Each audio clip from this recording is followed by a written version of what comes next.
One of the main subject areas that we're going to study this year is called mechanics. Mechanics is the study of motion of objects and related concepts of force and energy. This is a broad topic, but there is one fundamental tool that we're going to be using quite a bit for all cases in mechanics, which is called the frame of reference. You'll see FOR in places where I'm identifying that we should be worrying about the frame of reference. The frame of reference is something that essentially that you have already studied in math class, which is simply an axis that defines direction, much like a compass on a key on a map. You've seen it in math class in at least 2, possibly 3 dimensions. One dimension could be, of course, left and right, or up and down. 2 dimensions, of course, combines those two in up and down and left and right. And 3 dimensions enjoys up and down, left and right, and forward and backward, where this third one is actually pointing up out of the page, representing the real world.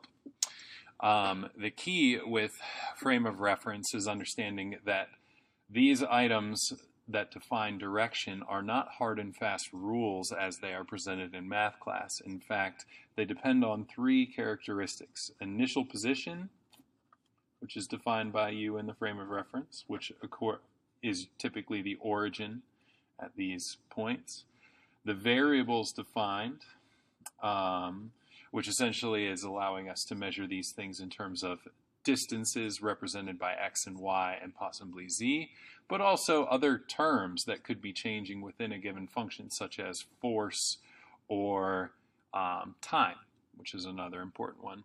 And then, of course, is the directions as in positive and negative. Which way is positive?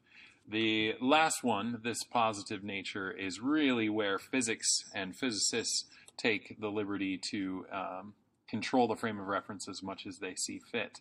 You are typically used to these things in math class being one dimension, as in left to right, is typically x, and vertical would be y, with up being positive and down being negative, and in most cases left being negative and right being positive. This, however, is not it's not fixed, and the whole point of a frame of reference is for you to confirm the direction before you complete the problem. And so oftentimes it will be very important to start by writing FOR and then drawing in your frame of reference. In this case, a one-dimensional positive to the right x, or perhaps a frame of reference positive in one dimension, positively down in the y direction. These, of course, are just 2 examples of many possibilities. We'll see a few, and we'll recognize the importance of putting positive going down in this example, but we'll also see a few where things like this can be considered. Positive y along some angle, and so forth. Each one of these ideas will be more useful and more explanatory whenever we're doing particular mechanics problems. However, it's important to note that this document, this notation, will be the starting point for every problem as we progress through the course.